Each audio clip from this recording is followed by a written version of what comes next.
નમસ્કાર દર્શક મિત્રો, હું શ્વેતા કહાર હેડલાઇન ન્યૂઝના બુલેટિનમાં આપનું સ્વાગત કરું છું। સમાચારની શરૂઆત કરતા પહેલા એક નજર મુખ્ય સમાચાર પર। વડોદરાના 25 વર્ષના આદિત્ય જૈને બ્રેન સ્ટ્રોકના પગલે કર્યું અંગદાન। બોટ દુર્ઘટના મામલે વડોદરા પેરેન્ટ્સ એસોસિએશન દ્વારા વડોદરા પોલીસ કમિશનરને રજૂઆત। વડોદરા શહેરના વાસણા રોડ ઉપર પસાર થઈ રહેલા ડમ્પરે બાઇક ચાલકને લીધો અડફેટમાં। વડોદરાના દાંડિયા બજાર અકોટા બ્રિજ પર પીધેલા કાર ચાલકે સર્જ્યો અકસ્માત।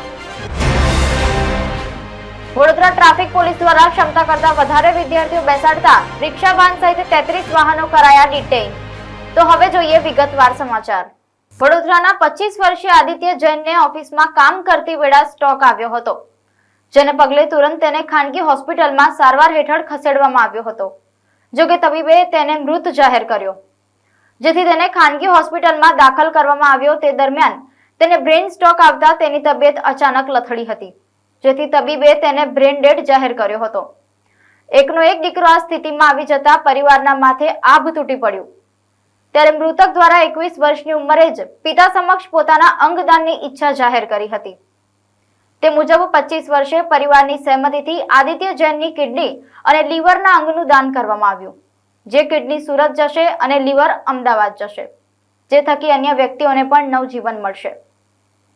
मेरा एक ही बेटा है और उसको ब्रेन हार्ट अटैक आया। उसके बाद ब्रेन उसका खड़े तो कंटिन्यू तो उसमें उसका ब्रेन डेड हो गया।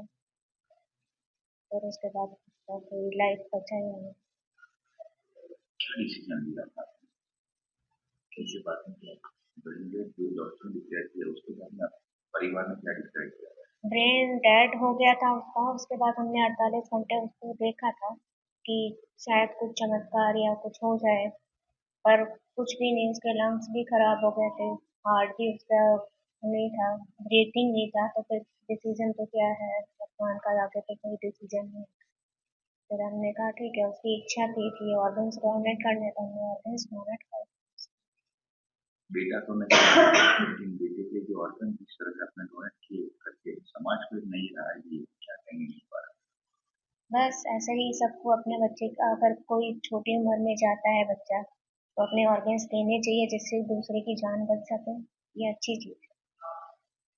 भाई जो अभी दुनिया में नहीं है, उन्होंने अंगदान का डिसीजन पहले से लिया था और उनके देहांत के बाद उनका अंग दूसरे अंग में अभी धड़केगा, उनके पास जा रहा है। तो क्या कहेंगे बयान में उनके? भैया मेरे से मेरे भाई तो हैं, बट मेरे कोई बड़े भाई नहीं है, सिर्फ भैया ही थे। और मुझे ये आके ध्यान रखना है सबका। बाकी जैसा भैया का नेचर था, वो कभी ऑफकोर्स वो तो चाहिए, वो तो मुझे पता था कि वो तो ऑफकोर्स डोनेट करते ही, लेकिन सबसे ज़्यादा जेनरस और बहुत केयरिंग थे। उन्हें पूरी रिस्पॉन्सिबिलिटीज दी हुई थी। कितना मुश्किल ये डिसीजन जो लेना, ऑर्गन डोनेट करना होता है, कितना मुश्किल डिसीजन? ये डिसीजन मुश्किल नहीं होना चाहिए, क्योंकि आप किसी को अगर अपने ऑर्गन्स दोगे तो एक तरीके से आप एटलीस्ट अपने बच्चे को किसी और में अलाइव रख रहे हो, और उसकी जो दुआ मिलेंगी वो आपके जो बंदा जैसे हमारे भैया हैं उन्हीं के काम आएंगे आगे। और किसी को लाइफ मिलेगी तो उससे ज़्यादा बेटर चीज़ क्या होगी? वो हेल्प करके गए हैं किसी की, ऐसे तो हमेशा ही हेल्प किया था। એની ઓફિસમાં લંચ કરીને વોશરૂમ ગયેલો, વોશરૂમથી બહાર આવ્યા પછી એ અનકોન્શિયસ થઈ ગયો અને અનકોન્શિયસ થયા પછી એના કલીગ્સ છે એ નરહરી હોસ્પિટલમાં લઈને આવ્યા। ત્યાં ડાયગ્નોઝ થયું કે એને સિવિયર એટેક આવ્યો છે। સિવિયર એટેક આવ્યા પછી એમને નક્કી કર્યું કે કોઈ બી હાર્ટ કેરમાં લઈ જાઓ। અમે બેન્કર્સમાં એમને લઈને આવ્યા। બેન્કર્સમાં આવ્યા પછી એમઆરઆઈ અને સીટી સ્કેનના રિપોર્ટમાં ખબર પડી કે જે તમારો હાર્ટનો ક્લોટ હતો એ બ્રેન સ્ટેમમાં જતો રહ્યો છે અને ત્યાંથી પછી એ સર્જરી કરવામાં આવી, એટલે ક્લોટને કાઢવામાં આવ્યો। 2 દિવસ પછી એને કોન્શિયસ બી થયો, રિકોગ્નાઇઝ કર્યા બધાને, બધા એની મમ્મીને, એના પપ્પાને, બધાને। અને 2 દિવસ પછી 25મી તારીખે પાછો એક સિવિયર સ્ટ્રોક આવ્યો એને, જેનાથી આખું એનું બ્રેન ડેડ થઈ ગયું, લંગ્સમાં પાણી ભરાઈ ગયું અને પછી કદી ઊભો ના થયો। પરિવારે શું નિર્ણય લીધો દીકરા માટે? પરિવારે નિર્ણય એ લીધો કે જે છોકરાઓની ઈચ્છા હતી, છોકરાની ઈચ્છા હતી શરૂઆતથી કે હું જ્યારે બી કરીશ, જ્યારે બી મારું આવું થશે ત્યારે હું ઓર્ગન ડોનેટ કરીશ. એ ડિસિઝન એનું જે હતું એ અમે લોકોએ લીધું અને જે બી થયું એ બીજાના છોકરાઓમાં કે જેમાં બી રેસિપિયન્ટ હશે, જેમાં બી એ અંશુની અમને આદિત્યની એ દેખાશે, છબી દેખાશે અને એને બ્લેસ્ડ કરીશું કે આ બહુ લાંબી ઉંમર જીવે. તેમ નિર્ણય તો બહુ કઠણ હૃદયથી આપણે લીધો હતો. ખૂબ ભગવાનના ઘરે ખૂબ સારો નિર્ણય છે. લોકોને પણ ઓર્ગન ડોનેટ માટે આપ શું કહેશો? હું તો બધા પેરેન્ટ્સને એક જ વસ્તુ કહેવા જાઉં છું કે આમાં કશું થતું નથી. ઓર્ગન ડોનેટ કરવા જોઈએ. જ્યાંથી જે કે બિચારા એકદમ ક્રિટિકલ છે, જે સિવિયર છે, જેનાથી તમારા ઓર્ગનથી જેની જાન બચી શકતી હોય તો એવા ડિસિઝન બધાએ લેવા જોઈએ. આમાં કોઈ હાર્ડનેસ નથી, હાર્શ નથી. તમારા ડેથ થયા પછી કોઈ કામનું છે નહીં, તો ઓર્ગન બીજાની જો જિંદગી આપી શકતા હોય તો એ સ્ટેપ 100% લેવો જોઈએ. અવેર થવું જોઈએ, બધાએ જાગૃત થવું જોઈએ. આજનો મામલો એ છે કે એક સુખ અને દુઃખ બે ઘટનાઓ આજે છે.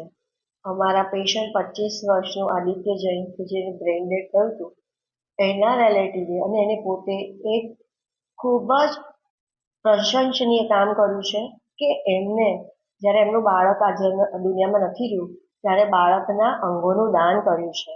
આદિત્ય હવે આપણી વચ્ચે નહીં રહે, પણ આ જે અંગો છે એને 4 માણસનું જીવનદાન મળશે. 4 વ્યક્તિઓ એક નવું જીવન ચાલુ કરી શકશે અને એ દ્વારા આદિત્ય આપણી બધાની વચ્ચે રહેશે. આ દેહ તો હવે અગ્નિ સંસ્કાર કરીને કે કોઈ પણ રીતે એનું અસ્તિત્વ તો જતું જ રહેવાનું છે, પણ આ એના પેરેન્ટ્સ અને એનું પોતાનું આ અદ્ભુત ડિસિઝન છે કે આ એક સેલ્ફલેસ ડિસિઝન છે કે ભલે હું નથી પણ મારા અંગો હું કોઈને આપીને મદદરૂપ થઉં. અને કરોડો રૂપિયા આપીને પણ આપણે કોઈ જિંદગી એક ક્ષણ પણ વધારી નથી શકતા. તો આદિત્યએ તો 4 જિંદગી બચાવી છે, તો એને અને એના ફેમિલીને સલામ. આદિત્ય જેવો બાળક કે જેને 22 વર્ષની ઉંમરે જ નક્કી કર્યું હતું કે હું પણ ડોનેટ કરીશ, હું પણ મારા અંગ બીજાને આપીશ, એ પ્રશંસનીય છે અને અનુકરણનીય છે. આપણે બધાએ પણ એવું પ્લેજ લેવું જોઈએ કે જો આપણને કંઈ થાય, ભગવાન કરે ને આપણે કાંઈ ના થાય, પણ કોઈ સંજોગો ઊભા થાય ને આપણે બ્રેઇન ડેડ થઈએ તો આપણે પણ આવી રીતે મર્યા પછી પણ મદદરૂપ થઈ શકીએ. બીજી 2 વાત ખાસ કહેવાનું મન થાય છે કે મને બહુ જ માન થાય છે બેન્કર્સની ટીમ પર કે કાલ સાંજે જ્યારે આદિત્યના રિલેટિવે નક્કી કર્યું કે અમે ડોનેટ કરી રહ્યા છે અંગો, ત્યારના લોકો દિવસ રાત કામ કરી રહ્યા છે. બહુ જ બધા રિપોર્ટ અપલોડ કરવાના હશે, ઇન્વેસ્ટિગેશન કરવાના હશે, કન્ટિન્યુઅસ સંપર્કમાં રહેવાનું હશે અને આ એક સેલ્ફલેસ કામ છે. આ એમની ડ્યુટીમાં નથી આવતું, છતાં પણ લોકો આનંદથી કરી રહ્યા છે. એટલે માનવતા તો દરેકમાં છે, સારું કાર્ય દરેકને કરવું છે. બીજું એક ઇમ્પોર્ટન્ટ વાત કે સોટા ગવર્મેન્ટ દ્વારા જે ઓર્ગન ડોનેશન ડ્રાઈવ ચાલે છે એની એસઓપી, એનું પ્રોટોકોલ એકદમ સરસ છે અને એકદમ હેલ્પફુલ છે. અમને પણ એ લોકો ગાઈડ કરી રહ્યા છે અને આમ આપણે જોશો તો હમણાં ગ્રીન કોરિડોર પણ બની ગયો છે, હાર્વેસ્ટ કરવા માટે ટીમ્સ પણ આવી ગઈ છે. તરત આ લોકો ઓર્ગન લઈ જશે અને તરત અત્યારે જે દાતાઓ છે એ અને જે રેસિપિયન્ટ છે એમને પણ ઓટીમાં લઈ લેવામાં આવ્યા છે. એટલે જ્યારે આ લીવર જશે એટલે તરત જ 2 જણને લીવર ટ્રાન્સપ્લાન્ટ થઈ જશે, કિડની પણ તરત ટ્રાન્સપ્લાન્ટ થઈ શકે, which is a great thing. આ ઇનિશિયેટિવમાં આપણે બધાએ ભાગ લેવો જોઈએ. અને વન્સ અગેન હું પણ એવું પ્લેજ લઉં છું કે હું ના હોઉં ને ભગવાન કરે મારું પણ બ્રેડ ડેડ થાય તો હું મારા રિલેટિવને કહીશ કે મારા જે પણ અંગો કોઈને પણ હેલ્પ થવામાં જરૂર હોય તો આપે. જય હિન્દ. કઠણ હૃદયના માનવીને પણ રડાવી દેવી ઘટના છે. મેડમ પણ આજે પોતાના હાથના આરોપી. ખરેખર એક હોનહાર બાળક કે જે આટલું બધું ભણેલો ગણેલો છે, જે આટલું હેલ્પફુલ છે, જેને ભવિષ્ય જોયું જ નથી, એના કેટલા સપના છે, કંપની સેક્રેટરીના રિઝલ્ટની રાહ જોવે છે, એના મમ્મી પપ્પાના આંખનો એ તારો છે અને એ જ્યારે આ જગત છોડીને જતો રહે તો કોને દુઃખ ના થાય. આજે અમારા આખા હોસ્પિટલમાં એકદમ શોકમય વાતાવરણ છે કે છેલ્લી ક્ષણ સુધી બધાને એવું હોય કે આપણે હેલ્પ કરીએ. આજ દિન સુધી શાળાના સંચાલકો તેમજ કોર્પોરેશનના અધિકારીઓ ઉપર કોઈ પણ પ્રકારની કાર્યવાહી ન કરતા વડોદરા પેરેન્ટ એસોસિએશન દ્વારા વડોદરા પોલીસ કમિશનરને રજૂઆત કરવામાં આવી હતી. બોટ દુર્ઘટના અંગે આજ દિન સુધી શાળાના સંચાલકો તેમજ કોર્પોરેશનના અધિકારીઓ ઉપર કોઈ પણ પ્રકારની કાર્યવાહી ન કરતા વડોદરા પેરેન્ટ એસોસિએશન દ્વારા વડોદરા પોલીસ કમિશનરને રજૂઆત કરવામાં આવી છે. કથિત બોટ દુર્ઘટનામાં મૃત્યુ પામેલા બાળકો અને શિક્ષિકાઓના અપરાધીઓને સજા આપવા માટેના આપેલા આવેદનપત્રને 10 દિવસ વીતી ગયા છે, જેને લઈને મોટી સંખ્યામાં વાલીઓ એકત્રિત થઈ વડોદરા પોલીસ ભવન ખાતે આવી પહોંચ્યા હતા, જ્યાં વીપીએના એડવોકેટ કિશોર પિલ્લાઈ અને તમામ વાલીઓએ પોલીસ કમિશનરને મળી આ મામલે ચર્ચા વિમર્શ કરી હતી। हरनी बड़ौदा के अंदर हरनी दुर्घटना का आज 15 दिन हो गया। आज तक वडोदरा पुलिस की तरफ से एसआईटी का रचना करने में आया, फिर भी कोटिया प्रोजेक्ट्स के जितने भी पार्टनर्स हैं उनको ऊपर आईपीसी 304, 308 और 114 तहत एफआईआर दर्ज करके उनको ऊपर कार्रवाई कर रहे हैं। इस कार्रवाई को हम वेलकम कर रहे हैं, लेकिन साथ साथ में हमें ये दुख की बात है कि कोई स्कूल मैनेजमेंट, स्कूल के कोई अधिकारी या वीएमएसएस वडोदरा म्यूनसिपल सेवा सदन की कोई ऑफिशियल के खिलाफ एफआईआर तक दर्ज करने में नहीं आया। इस सिलसिले में हमारा नैतिक जिम्मेदारी समझ के हम लोग लिख के वडोदरा पुलिस कमिश्नर को ये दिए रहे हैं, जिसमें स्कूल मैनेजमेंट का नेग्लिजेंस, उनका गलती, उनका गुना, क्रिमिनल नेग्लिजेंस, वीएमएसएस का ऑफिशियल्स का क्रिमिनल नेग्लिजेंस किस तरह बनती है और उनको ऊपर गुना क्यों दाखिल करना चाहिए, उनके खिलाफ कार्रवाई क्यों करना चाहिए, और उसका आधार पुरावा के साथ में हम लोग रजू कर रहे हैं, जिसमें नामदार सुप्रीम कोर्ट का ऑर्डर है। डलहौसी स्कूल, पतनकोट से स्कूल के अंदर जहाँ पे 14 जन की मौत हुई थी, उसमें नामदार सुप्रीम कोर्ट ने ये ठहराया कि टीचर्स को ऊपर भी क्रिमिनल केस होना चाहिए और स्कूल मैनेजमेंट को ऊपर भी क्रिमिनल केसेस होना चाहिए। साथ साथ में union government, Indian government signatory है यूएन कन्वेंशन के अंदर चाइल्ड राइट्स के ऊपर, जहाँ पे अंडरटेकिंग दिया था कि हमारे बच्चों का सलामती के लिए जो भी करना जरूरी है हम करेंगे, तो यूएन रेजोल्यूशन का भी उल्लंघन हो रहा है। और साथ साथ में जब दिल्ली में मर्डर हुआ था एक छोटा सा लड़के का स्कूल के अंदर, उसके बाद में यूनियन मिनिस्ट्री ऑफ एजुकेशन ने जो गाइडलाइंस बाहर निकाला था, जिसमें 11 तरह का वायलेशन का उल्लेख किया था, उस 11 वायलेशन के अंदर करीबन 4 गंभीर नेग्लिजेंस का मामला, जिसमें स्कूल वडोदरा के इंसिडेंट के अंदर वडोदरा के स्कूल इन्वॉल्व है, ये भी हम लोग ने लिखित में पुलिस कमिश्नर को दिया और हम लोग मांगनी कर रहे हैं कि इनको ऊपर कार्रवाई करें। और साथ साथ में वडोदरा पेरेंट एसोसिएशन, नामदार हाईकोर्ट ने जो सुमोटो पिटीशन दाखिल किया, उसमें पार्टी बन के वडोदरा के पेरेंट्स, गुजरात के पेरेंट्स के पक्ष रखने के लिए हम वहाँ पे हाजिर होंगे और पक्षकार बनेंगे, और हमारा वहाँ पे हम लोग आगे ये भी गाइडलाइंस रखेंगे ताकि हमारा बच्चों स्कूल में सलामत रहे और प्रवास में भी सलामत रहे। धन्यवाद। वडोदरा महानगर सेवा सदन द्वारा ड्रेनेज, पाणी, रस्ता જેવી કામગીરી માટે કોન્ટ્રાક્ટ આપવામાં આવે છે। કોન્ટ્રાક્ટરો દ્વારા કોઈપણ જાતની સેફટી વિના કામગીરી કરતા હોય છે અને શહેરીજનોના જીવ જોખમમાં મૂકતા હોય છે। ત્યારે વડોદરા શહેરના વાસના રોડ ઉપર કોન્ટ્રાક્ટર દ્વારા ડ્રેનેજની લાઈન માટે 15 ફૂટ જેટલો ખાડો ખોદવામાં આવ્યો હતો તથા કોઈ અકસ્માત ન સર્જાય તે માટે ખાડાની બહાર બેરિકેડ લગાવ્યા વિના કોન્ટ્રાક્ટરના 2 શ્રમજીવીઓ ખાડામાં કામગીરી કરી રહ્યા હતા। તે દરમિયાન બાઇક ચાલકને તે જ સમયે જઈ રહેલા ડમ્પર ચાલકે બાઇકને પાછળથી ટક્કર મારતા બાઇક ચાલક ડ્રેનેજ માટે ખોદવામાં આવેલા 15 ફૂટ ખાડામાં ખાબક્યો હતો। આ ઘટનામાં બાઇક ચાલકને કોઈ ઈજા થઈ નથી, પરંતુ બાઇક ખાડામાં પડવાના કારણે ખાડામાં કામ કરી રહેલા 2 શ્રમજીવી યુવાનોને સામાન્ય ઈજાઓ પહોંચી છે। સ્થાનિક લોકોએ કોન્ટ્રાક્ટરની સાથે સાથે પાલિકા સામે પણ રોષ ઠાલવ્યો હતો। તદુપરાંત આ બનાવે વિસ્તારમાં ભારે ચકચાર જગાવી મૂકી છે। ખાડો ખોદવાનું કામ કર્યું, મેં અહીંથી જતો હતો, પછવાડથી કંઈ સુરક્ષા માટે કંઈ નહોતું નીચેલું, એના પર પછવાડી ડમ્પરવાળા મને ઠોકી દીધી ગાડી। તમને કોઈ જગ્યાએ મને ઈજા નહીં, પણ મારી ગાડી બધી ટોટલ લોસ થઈ ગઈ છે। વીએમસી વાળા તો જો આ ને ડમ્પર વાળો ભાગી ગયો છે, એના શેઠ લોકો વાત કરે છે। વડોદરાના દાંડિયા બજાર રકોટા બ્રિજ પરથી પસાર થઈ રહેલા શ્રમજીવીને કાર ચાલકે ટક્કર મારતા તેનું મોત નીપજ્યું હતું। મૂળ લીમખેડાના વિપુલભાઈ કોઠારિયા લાલબાગ પાસે મજૂરી કામ કરીને તેમનું તેમજ તેમના પરિવારનું ગુજરાન ચલાવી રહ્યા હતા। બપોરે 2 વાગ્યાની આસપાસ તેઓ કામ અર્થે ચાલીને અકોટા બ્રિજ પરથી પસાર થઈ રહ્યા હતા। તે દરમિયાન એક કાર ચાલક પૂર ઝડપે ગફલતભરી રીતે કાર ચલાવી લાવી શ્રમજીવી વિપુલભાઈ સાથે અકસ્માત સર્જ્યો હતો, જેમાં તેઓને ગંભીર ઈજા થતા ત્યાંથી પસાર થઈ રહેલા અન્ય લોકો દોડી આવી તેઓને તાત્કાલિક 108 સારવાર હેઠળ સાજી હોસ્પિટલમાં ખસેડવામાં આવ્યા હતા, જ્યાં તબીબોએ તેમને મૃત જાહેર કર્યા હતા। અકસ્માતના પગલે સ્થાનિકોમાં રોષ જોવા મળ્યો હતો, જેથી ફરાર થવાની તૈયારીમાં પૂર ઝડપે જઈ રહેલા કાર ચાલકને અટકાવીને સ્થાનિક પોલીસ મથકે લઈ ગયા હતા। વડોદરા શહેરમાં વિવિધ શાળાઓમાં અભ્યાસ કરતા વિદ્યાર્થીઓને ઘરેથી શાળાએ અને શાળાએથી ઘરે જવા માટે તેમના વાલીઓ દ્વારા રિક્ષા કે વાનની વ્યવસ્થા કરતા હોય છે, પરંતુ વાન અને રિક્ષાના ચાલકો વધુ રૂપિયા કમાવાની લાલચમાં ચાલકો ઘેટા બકરાની જેમ વિદ્યાર્થીઓને ભરતા હોય છે. વાહનોમાં ક્ષમતા કરતા વધારે વિદ્યાર્થીઓને ઘેટા બકરાની જેમ બેસાડી વર્દીઓ મારતા હોય છે. ત્યારે વડોદરા શહેરમાં હરણી લેક ઝોન જેવી દુર્ઘટનાનું પુનરાવર્તન ન થાય તે માટે પૂર્વ અને પશ્ચિમ ઝોનમાંથી ટ્રાફિક પોલીસની 10 થી 12 ટીમો દ્વારા ઘેટા બકરાની જેમ વિદ્યાર્થીઓ ભરતા વાહન ચાલકો સામે એક ડ્રાઈવ શરૂ કરાઈ હતી, જેમાં ક્ષમતા કરતા વધારે વિદ્યાર્થીઓ બેસાડ્યા હોય તેવા 33 વાહનો ટ્રાફિક પોલીસ દ્વારા ડિટેઇન કરી તેના ચાલકો સામે કાયદેસરની કાર્યવાહી હાથ ધરવામાં આવી છે.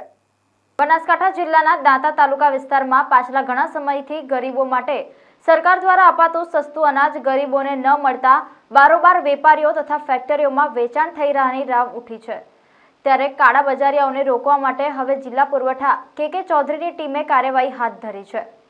બનાસકાંઠામાં જિલ્લા પુરવઠા વિભાગ દ્વારા રેડ યથાવત રાખતા દાંતા તાલુકા ખાતે દાંતા માલ ગોડાઉન વિસ્તારમાં સસ્તા અનાજનો જથ્થો ભરેલ ગાડી અધિકારીઓ દ્વારા ઝડપી પાડવામાં આવી હતી, જે અંગે સઘન તપાસ કરતા આશરે ₹30 લાખની કિંમતનો મુદ્દામાલ ઝડપી પાડી ઈસમો સામે કાયદેસરની કાર્યવાહી કરવામાં આવી હતી. વધુમાં અનાજના કાળા કારોબાર સાથે સંકળાયેલા અન્ય લોકો વિશે પણ પૂછપરછ કરાઈ રહી છે. ભરૂચ જિલ્લામાં સાયકલિસ્ટો દ્વારા અનેક કીર્તિમાન સ્થાપિત કરવામાં આવ્યા છે, જેમાં એક નામ શ્વેતા વ્યાસનું પણ છે. ભારતભરમાંથી પ્રવાસે નીકળેલ સાયકલિસ્ટો ભરૂચ આવતાની સાથે શ્વેતા વ્યાસની પણ મુલાકાત લેવા આવતા હોય છે. ત્યારે ભરૂચ ખાતે મુંબઈના પ્રથમ સાયકલિસ્ટ મેયર અને સ્માર્ટ કોમ્પ્યુટ ફાઉન્ડેશનના ડિરેક્ટર ફિરોઝા દાદને ભરૂચ આવી પહોંચ્યા હતા. ભરૂચના સાયકલિસ્ટ શ્વેતા વ્યાસ સાથે મુલાકાત કરતા તેઓએ જણાવ્યું કે મહિલા સશક્તિકરણ અને પર્યાવરણની જાળવણી અંગે તેઓ ચિંતિત થઈ લોકોને જાગૃત કરવા માટે સાયકલ લઈ મુંબઈથી ગુજરાતના પ્રવાસે નીકળ્યા છે. જો કે ભરૂચ બાદ તેઓ સ્ટેચ્યુ ઓફ યુનિટી તરફ પ્રયાણ કરી આગળની સફર ચાલુ રાખશે. ये जर्नी हमने मुंबई से, पहली बात ये जर्नी का नाम है tour of Dholavira. Environment, climate action का जो प्रॉब्लम चल रहा है, वुमेन एम्पावरमेंट, इस पे पूरा आधारित है और कॉन्शियस टूरिज्म पे. टूर ऑफ डोलावीरा हमने मुंबई से शुरू किया है और ये यूनेस्को वर्ल्ड हेरिटेज साइट है 4 वाले गुजरात में. चंपानेर है, अहमदाबाद ओल्ड सिटी है, रानी का वाव और डोलावीरा. ये पूरा साइकिल से हम कवर करें. डेली का 100 किलोमीटर्स का राइड है. और दूसरी बात है, हमारी एनजीओ है मुंबई में स्मार्ट कमिट फाउंडेशन. इसमें हम 2 मुहिम चलाते हैं, साइकिल चला सिटी बचा और मी साइकिल राइडर प्रोग्राम. मी साइकिल राइडर प्रोग्राम में हम ओल्ड और न्यू बाइसिकल डोनेट करते हैं लो इनकम वुमेन जो घर घर का काम करते हैं और साइकिल से ही वो सब जगह पे जाते हैं अपने लाइवलीहुड के लिए. और वहाँ पे हम सारे वुमेन को अभी जाने के मेरा ट्रिप खत्म होने के बाद हम उनको फूड ट्रक बना के देने वाले हैं और it will be run by women and it will be delivered on bicycle by the women. तो ये मुहिम के लिए मुझे प्लीज सपोर्ट करो. हमारा एक चैनल है इंस्टाग्राम पे प्रोजेक्ट ग्रीन माइल. प्लीज ये आप लाइक और शेयर और फॉलो करो, हमें सपोर्ट. સરકાર દ્વારા સૌ ભણે સૌ આગળ વધેના સૂત્ર સાથે શિક્ષણના વિકાસની વાતો કરવામાં આવી રહી છે. ત્યારે ગળતેશ્વર તાલુકાના ઢાબસર ગામમાં અંદાજે 50 વર્ષ જૂની પ્રાથમિક શાળા આવેલી છે. શાળા જર્જરિત હાલતમાં હોય આ શાળામાં ભણતા 75 થી વધુ જેટલા વિદ્યાર્થીઓ ભયના ઓથાર હેઠળ અભ્યાસ કરવા માટે મજબૂર બન્યા છે. શાળામાં 4 શિક્ષકો ફરજ બજાવે છે અને ધોરણ 1 થી 8 સુધીના વર્ગના બાળકોને શિક્ષણ આપવામાં આવી રહ્યું છે. આ જર્જરિત શાળાની ઇમારતમાં તિરાડો પડવાથી ચોમાસા દરમિયાન ઓરડાઓમાં પણ પાણી પડે છે. 2022માં નવીન શાળા માટેની મંજૂરી આપવામાં આવી હતી, પરંતુ અત્યાર સુધી શાળામાં કોઈ કામગીરી કરવામાં આવી નથી. શાળાની કામગીરીને લઈને વારંવાર રજૂઆતો પણ કરાઈ છે, પણ કંઈક થયું નથી. વાલીઓ પણ જર્જરિત શાળામાં બાળકોને અભ્યાસ અર્થે મોકલતા ગભરાય છે. ત્યારે કોઈ દુર્ઘટના સર્જાય તે પહેલા તંત્ર દ્વારા વહેલામાં વહેલી તકે શાળાની જર્જરિત ઇમારત ઉતારી નવીન ઇમારત બનાવવામાં આવે તેવી ગ્રામજનો તેમજ વાલીઓ દ્વારા માંગણી કરવામાં આવી છે. મારું નામ ત્રિભુવનસિંહ પરમાર છે. હું ડાબસર ગામનો માજી સરપંચ છું. હું હાલ અત્યારે આ ડાબસર ગામની સ્કૂલ બાબતમાં ઘણા 2-3 વર્ષથી ઘણા પ્રયત્ન કરી ચૂક્યા છીએ અમે. કેમ કે અમારી બાજુના ગામોમાં સ્કૂલો એટલી બધી સ્વચ્છ ને ઇમ્પોર્ટેન્ટ બની ગઈ છે કે અમારી સ્કૂલ એટલી એવી છે કે ત્યાં બેસવાનું તો શું પણ એમને આપણું ઉભા રહેવાનું મન ના થાય. કેમ કે પહેલાં તો કે ઉપરના પતરા બધા જર્જરિત છે, દિવાલો બધી તરાડો પડી ગયેલી છે અને એવામાં અત્યારે બિચારા છોકરોને ભણાવવા માટે અમારા શિક્ષકોને એ તકલીફ લેવી પડે છે. અમારા ડાબસરમાં બીજી કોઈ વ્યવસ્થા નથી કે છોકરોને આપણે ત્યાં ભણાવી શકીએ. અમે વારંવાર ઘણી રજૂઆતો કરી ચૂક્યો છું શિક્ષણ મંત્રીને પણ રજૂઆત કરી ચૂક્યો છું, તંત્રને કરી ચૂક્યો છું, પણ 2 વર્ષથી કોઈ પણ એના પગલાં લેવામાં આવતા નથી. અને કદાચ અમારી સ્કૂલમાં કદાચ કંઈ પ્રોબ્લેમ થયો અને કોકનો છોકરો કોકને એ કંઈ થયું તેનો જવાબદાર માટે કોણ રહેશે? તો તંત્રને વહેલી તકે કહેવા માગું છું કે અમારી સ્કૂલ વહેલી તકે બને અને તે એવી બને કે અમારે 2-4 મહિનાની અંદર બનીને સગવડ થવી જોઈએ. કેમ કે અમારી સ્કૂલ છોકરોને ભણવા માટે અમારા ડાબસરમાં કોઈ મકાન મળે એવું પોઝિશન નથી. માટે હું દરેક તંત્ર અને નેતાઓને બી અને સરકારને બી હું આજે મારું વિનંતી કરું છું કે ડાબસર ગામની સ્કૂલનું નિરીક્ષણ કરે, રૂબરૂ તપાસ કરે કે હું જે બોલી રહ્યો સત્ય ઘટના છે કે નથી. અમારા પછીની સ્કૂલો બની ગઈ છતાં હજુ અમારા ડાબસરની સ્કૂલ કેમ નથી બનતી એ મને પોતાને ખબર નથી પડતી. કારણ કે મેં તો ઘણા 3 વર્ષથી રજૂઆત કરી ચૂક્યો છું. આ 2022માં મંજૂર થઈ ગયેલી સ્કૂલ છે, હજુ એને કોઈ પાડવા માટેનો કોઈ ઉલ્લેખ નથી આપવામાં આવતો કે નથી એને બનાવવાનું કોઈ કાર્યવાહી કરવામાં નથી આવતી. એટલે કે અમારી સ્કૂલ મંજૂર કરવાની છે, બનાવવાની છે કે નથી બનાવવાની એ તંત્ર દ્વારા અમને કહેતો અમને ખબર પડે કે અમારે પછી છોકરાનું ભવિષ્યનું શું કરવું એ અમને ખ્યાલ આવે. બસ બીજું તો શું કે વડોદરાની અંદર જે ઘટના બની એ ઘટના શું અમારા ડાબસર ગામની સ્કૂલમાં બને એ જ તંત્ર કદાચ રાહ જોઈ એવું મને તો લાગી રહ્યું છે. બસ હું આટલી જ મારા દરેક ભારત દેશના અને ગુજરાતના અને દરેક કાર્યકર્તાઓને અને નેતાઓ અને તંત્ર દરેકને હું આ વિનંતી કરું છું કે બરોડા જેવી પોઝિશન મારા ડાબસરમાં ના થાય. હું પ્રજાપતિ રાજેન્દ્ર કુમાર ડી, પ્રાથમિક શાળા ડાબસર, મુખ્ય શિક્ષક. અહીંયા ડાબસર પ્રાથમિક શાળા જે છે એ જર્જરિત હાલતમાં છે.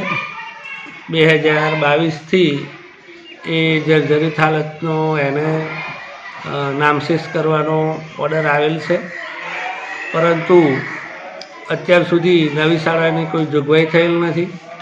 ગામમાં પણ કોઈ જગ્યાએ શાળાના બાળકોને ભણાવી શકાય એવી કોઈ મકાનની કે બીજી કોઈ વૈકલ્પિક વ્યવસ્થા નથી. એટલે હાલ પૂરતા શાળાના 1-2 ધોરણના જે બાળકો છે એ આ જર્જરિત જે શાળાના ઓરડાઓ છે એમાં અત્યારે ભણે છે. ગામમાં વ્યવસ્થા ના હોવાથી આપણે બાળકોને આ સ્થિતિમાં ભણાવવા પડે એવા છે.